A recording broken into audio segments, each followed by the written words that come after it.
Ashadhi वारीमध्ये urban नक्षलींचा शिरकाव झाल्याचा अत्यंत गंभीर आणि मोठा आरोप शिवसेनेचे आमदार मनीषा कायंदे यांनी केलेला होता। त्यावर आता शरद पवारांनी देखील प्रतिक्रिया दिलेली आहे। मनीषा कायंदे यांनी केलेल्या आरोपांवर शरद पवारांची प्रतिक्रिया समोर आलेली आहे। एखाद्याचा विचार पटला नाही की त्याला नक्षलवादी ठरवलं जातं।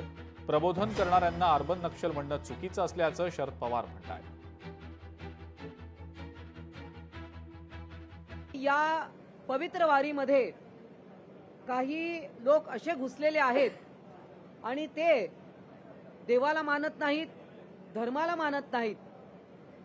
ते ठीक आहे, तो त्यांचा अधिकार आहे, परंतु हे असे लोक वारीमध्ये घुसलेत, ते हिंदू धर्माबद्दल, या वारीबद्दल अपप्रचार करत आहेत। वेगवेगळ्या बोगस नावाखाली काही संघटना जसं की संविधान दिंडी, पर्यावरण दिंडी, पंढरपूरच्या वारीचा अशा प्रकारे हे गैरफायदा घेत आहेत।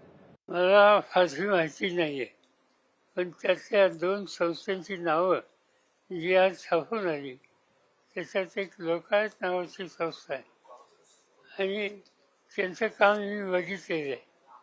प्रागतिक विचाराची आणि ह्या जुनाट विचार जे आहेत त्याच्या विरुद्ध एक जनमत तयार करण्याचं काम ते गेल्या अनेक वर्ष करतात।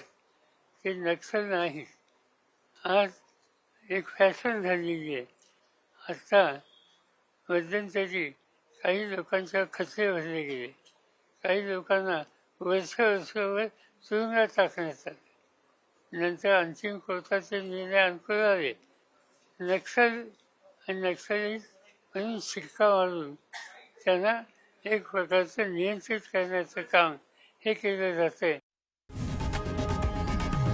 लोकशाही मराठी ऐका, पहा, जागरूक रहा।